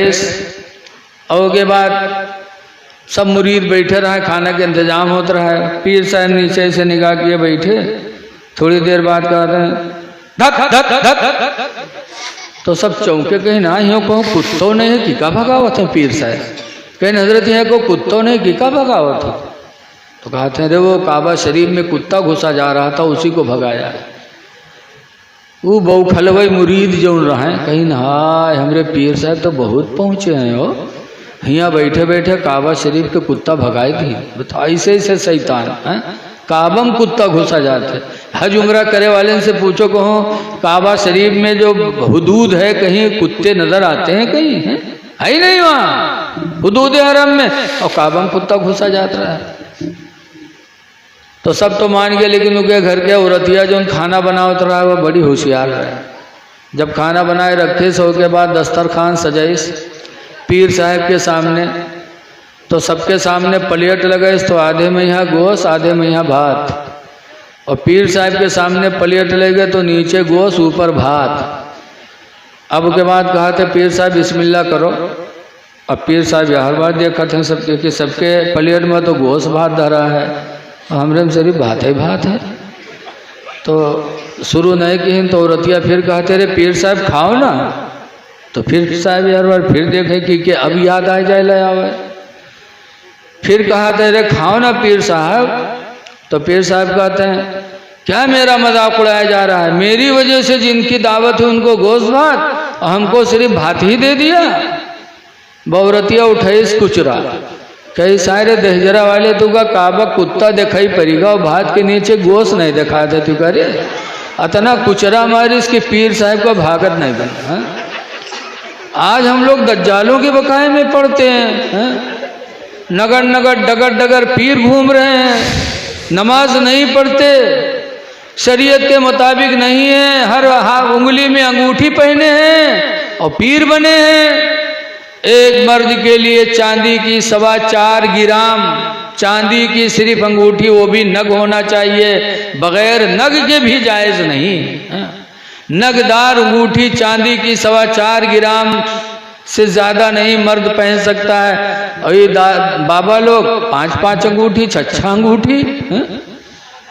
अल्लाह जाने आजकल क्या हालात हो गए। हमारे नौजवान भी ऐसे अभी कुछ दिन पहले गोंडा गया तकरीर करने, तो एक लौंडा हमका मोटरसाइकिल पर बैठा के आवा।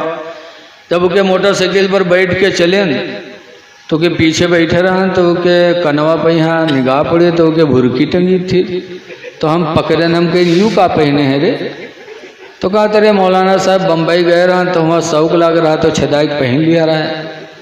तो हम कहा नकुनवा नहीं छदा, नकुना छदाक बुलाका पहन ली थी, उसका कहने पहने रे? तो कहा तेरे मौलाना तुम तो अजीब आदमी हो। हम कहें अजीब कह रहे, जब तू बुंदा पहने हैं तो नथुनी कहने पहने थे रे? बताओ, ऐसे ऐसे हमारे नौजवान बिगड़े, बाबा बिगड़े हैं? कल के नौजवान, कल की औरतें जब बेवा होती थी तो चूड़ी उतार कर कंगन पहनती थी ताकि निशानी हो जाए ये औरत बेवा है। अब आजकल के हमारे नौजवान जहाँ दिल्ली बम्बई गई हैं बकड़ा पहन ले हैं, ये पता नहीं कब से बेवा हुई है। ये कहे कंगन पहने ठकड़े हैं? अरे नौजवानों, जरा गुलाम नबी बन जाओ। ये सब सुन्नत के खिलाफ है, नाजायज है। कड़ा पहनना, जंजीर पहनना, हाथों में जंजीर डालना, ये सब मर्दों के लिए हराम है, जीनत औरतों के लिए है। गुलाम नबी बन जाओ।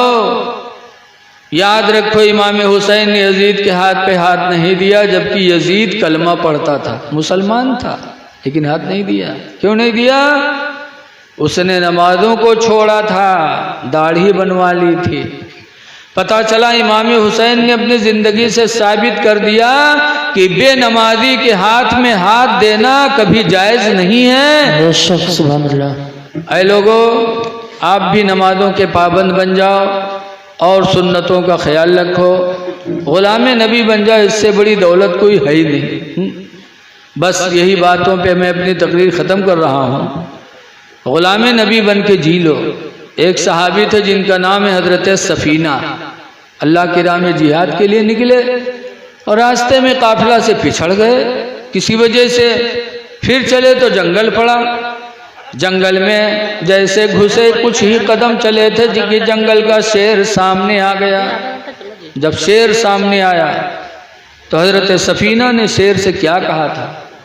अच्छा ही बताओ, हमका तुमका गन्ना खेत में शेर मिल जाए तो क्या हाल हुई? नीचे कपड़ा तो खराब होंगे, फिर आगे का हुई अल्लाह जाने। लेकिन हजरत सफीना की जिंदगी देखो कि जब जंगल में शेर को देखा, तने तना शेर है, तो बुखारी की हदीस में हजरत सफीना ने शेर से कहा था, या अबल हारिस, ऐ जंगल के शेर, अना मौला रसूलिल्लाह, मैं रसूलुल्लाह का गुलाम हूँ। सुभान अल्लाह। बेशक नहीं कहा था मैं हाफिज जी हूँ, नहीं कहा था मैं शायर साहब हूँ, छोड़ दो। मैं नमाजी हूँ या मैं हाजी हूँ, नहीं कहा था, बल्कि कहा था मैं नबी का गुलाम हूँ। हदीस में फ़अक़बल असद बस बसतन, वो शेर अपने दुम को हिलाते हुए आगे बढ़ा। वक़ब्बल क़दमैहि, और आकर के हजरत सफीना के पैरों को चूम लिया। सुभान अल्लाह। बेशक। तो कहने का मकसद ये है कि ग़ुलाम नबी बनो। आप हजरात से गुजारिश है, नौजवान यहाँ बहुत बैठे हैं, अपने माँ बाप को राज़ी कर लो। हदीस में रज़ाउर रब फ़ी रज़ाइल वालिदैन, तुम्हारी रब की रज़ा माँ बाप की रज़ा में। कुरान में उस्कुर ली वली वालिदैक, तुम अपने रब का शुक्र अदा करो और अपने माँ बाप का शुक्रिया अदा करो। इसलिए माँ बाप की खिदमत करो और नमाज़ों को वक्तों पे अदा करो। सरकार का जब विसाल हो रहा था तो चलते चलते सरकार ने दो चीज़ों की वसीयत फरमाई थी। फरमाया था, स्वलातु वमा मलकत ऐमानुकुम, ऐ लोगों मैं दुनिया से जा रहा हूँ, दो चीज़ों का ख्याल रखना। स्वलातु वमा मलकत ऐमानुकुम, नमाज का ख्याल रखना और अपने मातहतों का ख्याल रखना, नमाज न छूटने पाए और बीवी बच्चों पर कभी जुल्म न होने पाए। इसलिए निकाह हो रहा है, निकाह में बीवियों के साथ हुस्ने सलूक करो, इसलिए कि जो शख्स अपनी बीवी के साथ एहसान करता है अल्लाह ताला उसका दर्जा, उसके दर्जात को बढ़ा देता है। हज़रत सैयद अबुल हसन खिरकानी पीर थे, उनके बहुत मुरीद रहे। एक दफ़ा कुछ मुरीद लोग गए कि हजरत से मुलाकात की, चलते चलते खिरकान पहुँचे तो दरवाज़ा खटखटाई तो हजरत राह ने बीवी निकली उनकी। लोगों ने सलाम किया, पूछा हजरत कहाँ है? तो उनकी बीवी चौंकी, कहीं न हजरत हमरे घर में को हजरत है भैया। हजरत कौन? कहीं हमारे पीर हजरत सैयद अबुल हसन खिरकानी। कहीं हाँ वो दज्जलवा का हजरत कहा तो वो हजरत कब से हुई गवा?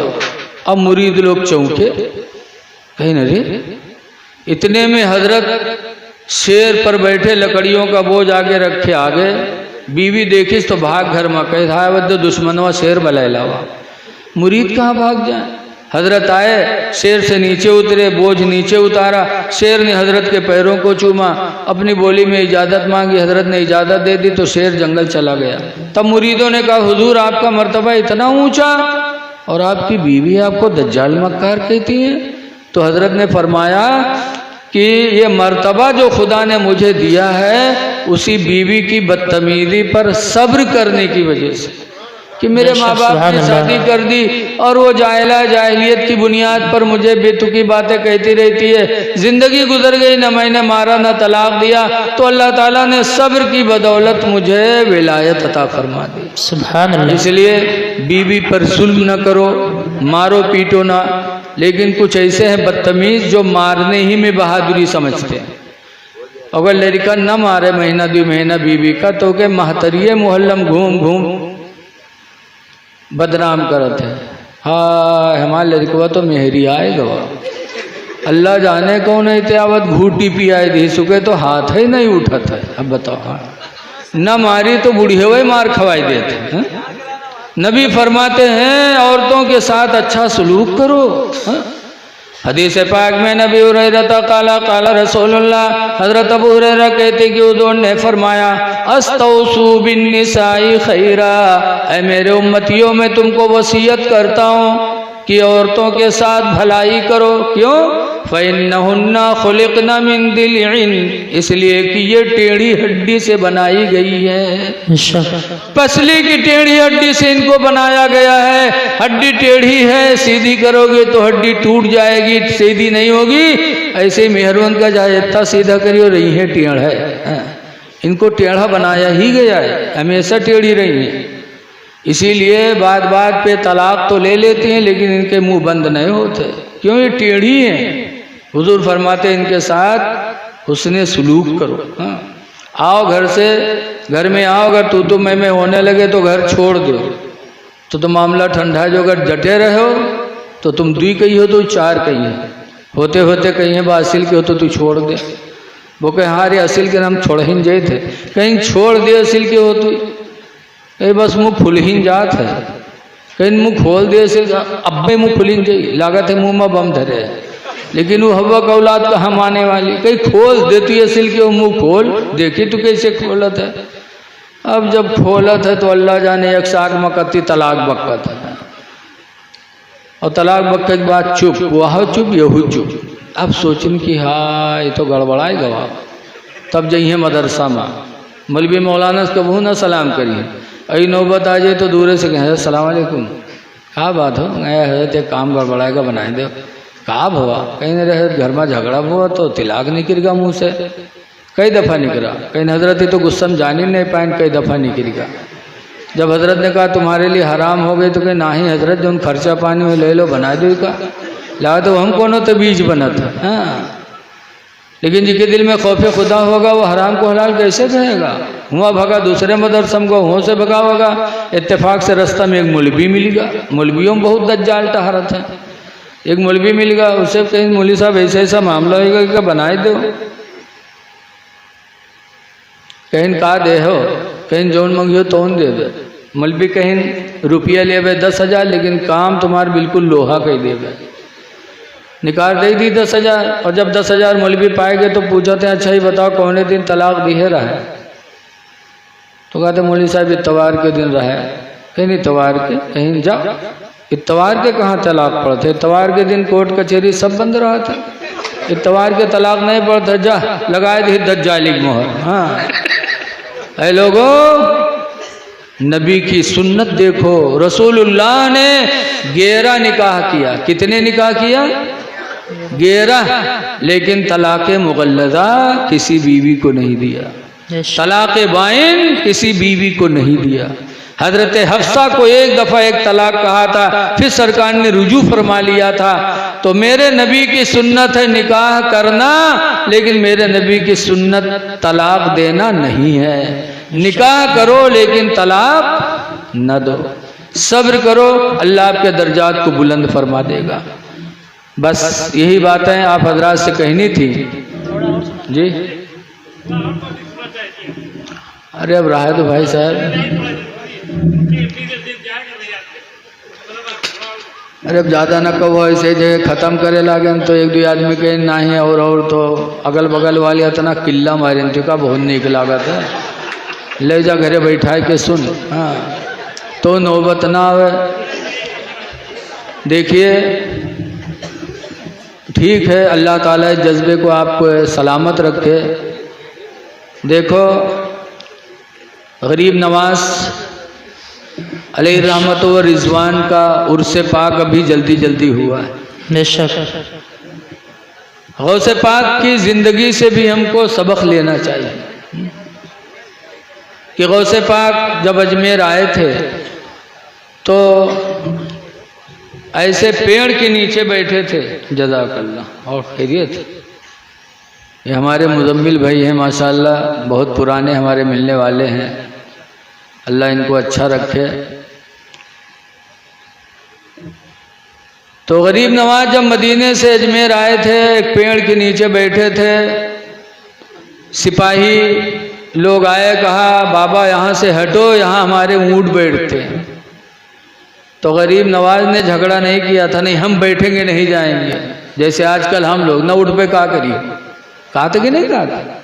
गरीब नवाज ने कहा बेटा अल्लाह की ज़मीन बहुत बड़ी है, कहीं बिठा दो। कहने नहीं उठो, यहीं मेरे ऊँट बैठेंगे।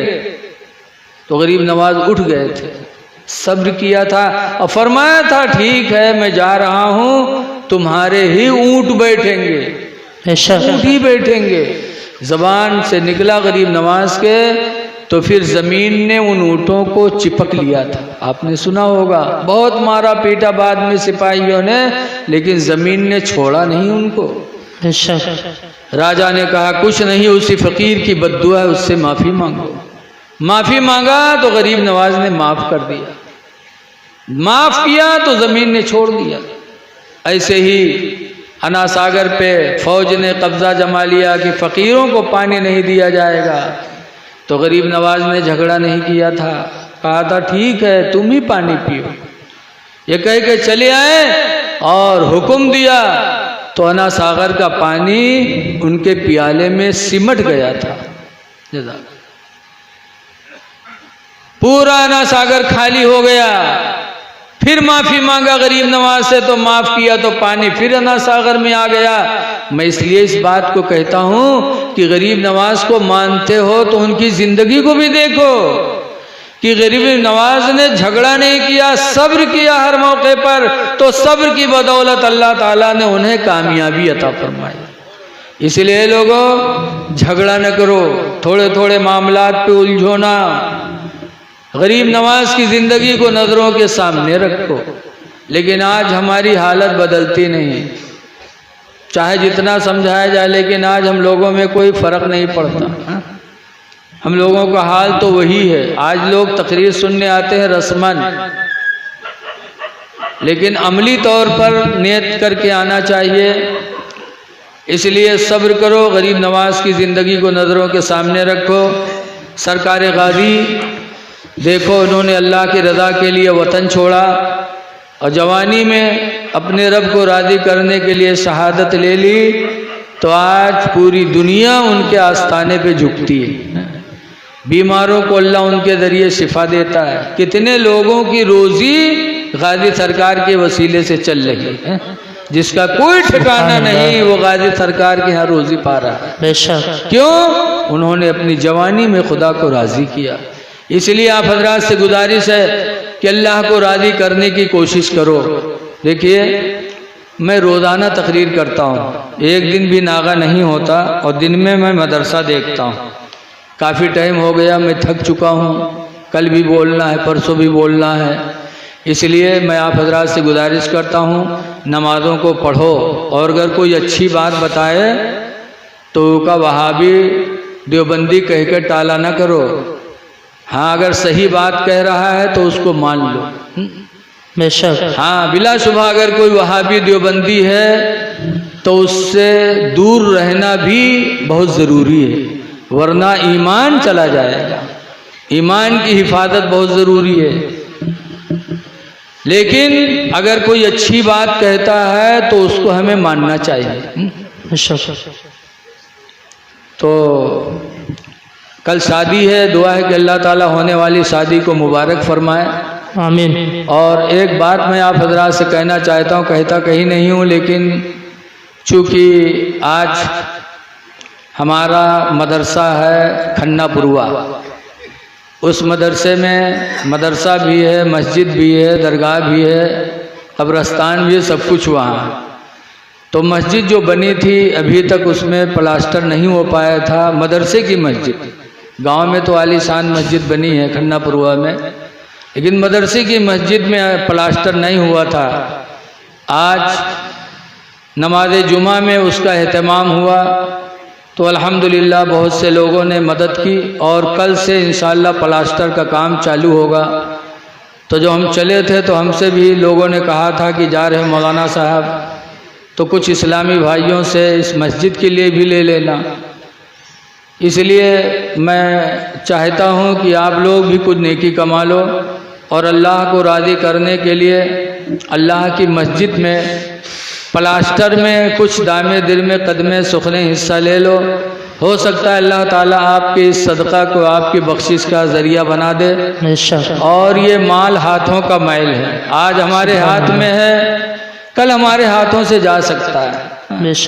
इसलिए आप हजरात से गुजारिश है कि खुदा के घर में अगर आपने इंतज़ाम कर दिया तो क़यामत तक अल्हम्दुलिल्लाह जितने लोग उसमें नमाज़ पढ़ेंगे, नमाज़ पढ़ने वालों को तो सवाब मिलेगा ही, लेकिन जो लोग उसको बनाएंगे उनकी नमाज़ों का सवाब उनको भी मिलता रहेगा। सुभान अल्लाह। इसलिए आप हजरात से गुजारिश है कि मस्जिद इस रुए ज़मीन पे सबसे बेहतर जगह है।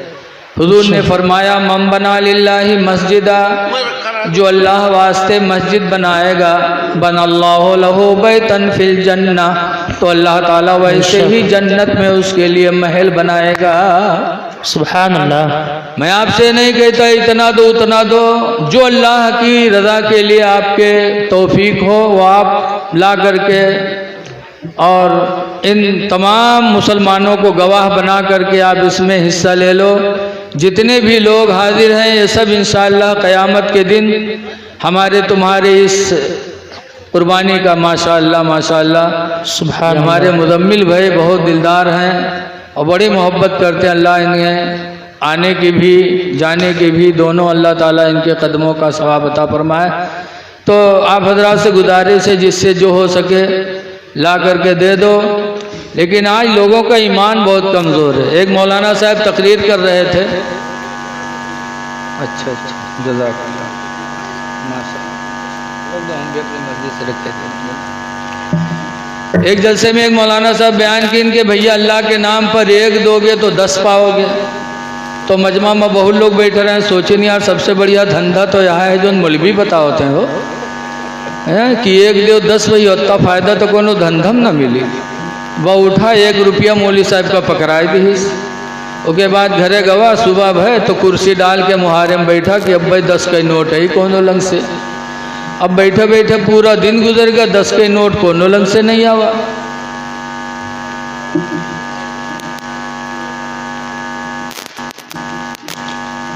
जब 10 का नोट ना आया पूरा दिन गुजर गया, तब मौलवी पर खौरियान कहे अच्छा चूतिया बना के 1 रुपया ठग ली। कहा रहा 1 दे हो 10 पई हो, कब मिली, पूरा दिन गुजरेगा। मौलवी पर बहुत खौरियान की सवेरे उनके खैरियत नहीं। सुबह होते होते अल्लंग मर्दी का 35 हो गए। जब 35 हो गए तो लोटा लेके खेते में भाग।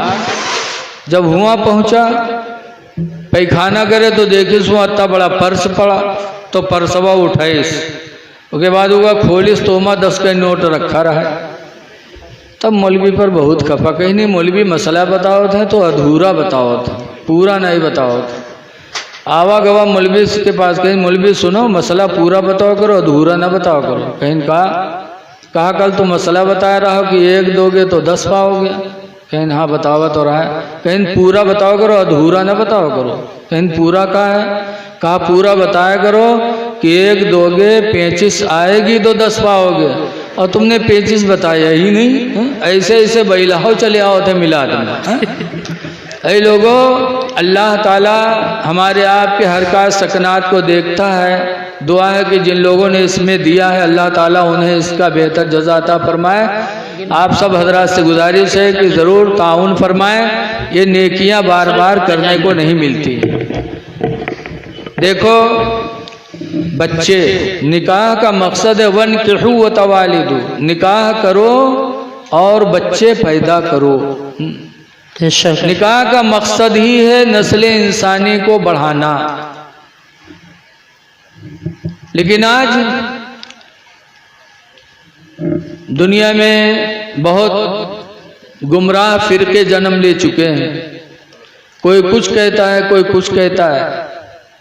ऐ लोगों, मसलक आला हजरत पर कायम रहो, अपने नबी के बारे में अच्छा अकीदा रखो और याद रखो कि बग़ैर ईमान के अल्लाह ताला कोई नेकी कबूल नहीं करेगा। इसीलिए इमाम आज़म अबू हनीफा एक जगह तकरीर कर रहे थे। एक बुढ़िया औरत अपन बकरी लेके, वो बकरिया के दाढ़ी रहे, लाइक ठड़ी है इसके। इस इमाम आज़म ये बताओ तुम्हारी दाढ़ी बढ़िया है कि हमारे बकरी की दाढ़ी बढ़िया है? तो इमाम आज़म ने कहा था कि बूढ़ी माँ, अगर मैं ईमान पर दुनिया से गया तो मेरी दाढ़ी तुम्हारी बकरी की दाढ़ी से अच्छी, और अगर खुदा न करे कहीं मैं बेईमान हो के गया तो तुम्हारी बकरी की दाढ़ी मेरी दाढ़ी से अच्छी होगी। पता चला इमाम आज़म ने जवाब दे दिया कि चाहे दाढ़ी हो चाहे नमाज हो, सबकी मकबूलियत का दारो मदार ईमान है। इसलिए ईमान को बचाइए। दुआ है कि अल्लाह ताला हमारे तुम्हारे ईमान को सलामत रखे। मैं काफ़ी थक चुका, इंशाअल्लाह फिर कभी। अस्सलाम वालेकुम। खड़े हो जाइए, सलातो सलाम।